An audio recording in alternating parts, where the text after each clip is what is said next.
We wanted to do something really cool. We wanted to do a pedal that played nice with a really cool guitar. We tried to basically, I hate to speak for you, but I know that you juice everything you can out of your pedals. We tried to juice everything we could out of a single humbucker guitar. So what we've got on these particular guitars, even though it's a single humbucker, you'll notice there's a 5-way switch. So you've got a series humbucker, you've got this coil only, you've got the coils in parallel with each other, you've got the slug coil only, which is hooked to a concentric tone, which is the only coil hooked to the tone, and then you've got the coils out of phase with each other. So you can get a whole spectrum of really, really unique sounds.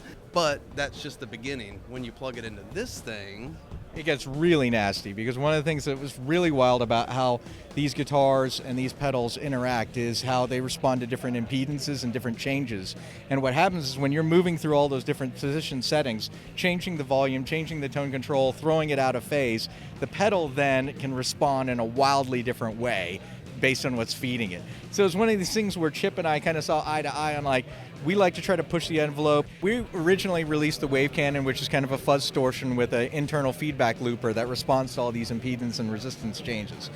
With version 2, what we want to do is kind of go a little bit further. So in the years since the original one, I've learned a little bit that I wanted to implement in terms of adding more gain stages, more nastiness, more hairiness. It could go from like a crunchy amp tone all the way to like a furry Godzilla eating like a junkyard full of broken air conditioning units. We have a really talented guy in the Jackson Custom Shop, Charvel Custom Shop paint department that I have to be honest, this paint scheme, my original idea was the beat up Stompbox, and he started, hey, what if we did this? What if we did that? And it came together with this. And I know it looks kind of like simple relic tractor kind of look and everything, but the functionality of it I love. And then the aesthetic. I mean, both of these finishes are kind of cool in the respect that they're not a very thick finish. I mean, we were going for tone, both of us on this thing. So this is a really paper thin finish. On this particular one, you can see the wood grain through it. What I did is, actually Brian did, we blew just a light silver base coat over the bare wood. No sealer, no nothing.